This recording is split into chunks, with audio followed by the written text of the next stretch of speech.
जो double engine की सरकार थी उस पर कितना पड़ा वो आपको खूब अच्छे से पता है। 65 पार की बात करते थे, 25 नहीं पार कर पाए।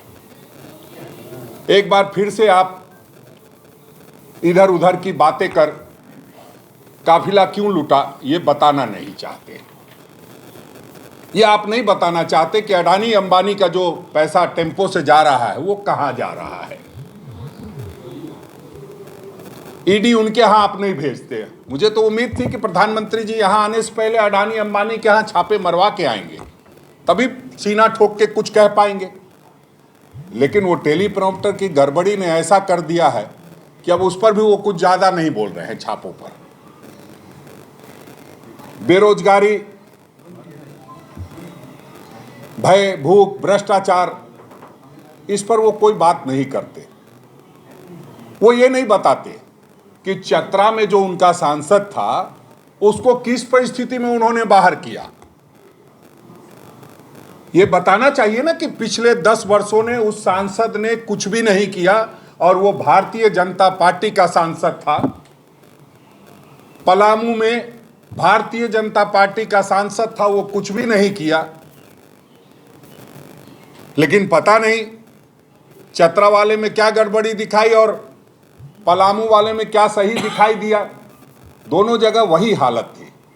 तो आप अपने सांसद के किए गए कार्यों को नहीं बता सकते हैं क्योंकि आपने खुद से उसको रिजेक्ट कर दिया और आपने ये मान लिया कि आपके सांसद ने कुछ नहीं किया है।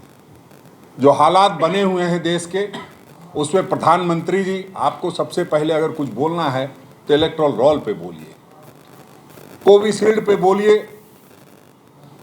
आदरणीय राहुल गांधी जी जब कहते थे तब आप उनका मजाक उड़ाते थे। आज वो बातें सत्य साबित हो रही है और जब सत्य साबित हो रही है तो ये भी साबित हो रही है कि आपने चंद पैसों के लिए, क्या 52 करोड़ रुपया शायद सीरम कंपनी वालों से इलेक्टोरल बॉन्ड के माध्यम से लिया है, चंद पैसों के लिए आपने जिंदगी के साथ खिलवाड़ करने का काम किया।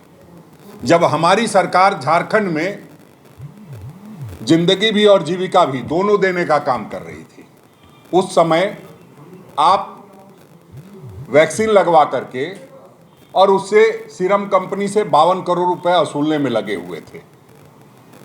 तो हम समझते हैं कि प्रधानमंत्री जी क्या कह रहे हैं, क्या समझ रहे हैं और कैसी कैसी बातें करने लगे हैं। निश्चित रूप से ये उस बात का संकेत है कि जो 283 सीटों पर चुनाव हुआ है उसमें मात्र 43 सीटों पर उनकी बढ़त दिखाई दे रही है और जिसके कारण अब उनको सहारा लेना पड़ रहा है।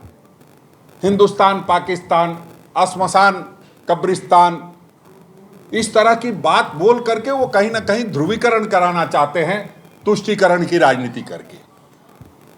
अब आपने देखा यहां पे कि जो सीपी सिंह जी बड़ी बड़ी बातें करते हैं, उनके यहां सीधा धर्मांतरण हो रहा है टोपी पहना करके।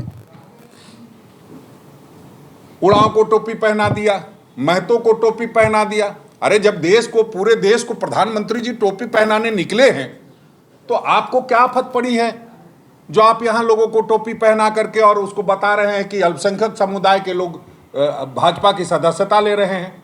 इसका मतलब यह है कि अब आपका किसी पे भरोसा नहीं रहा और आप समझ गए हैं कि बगैर इन वोटों के आपका काम नहीं चलने वाला है क्योंकि कहीं आपको कोई वोट नहीं देने जा रहा है।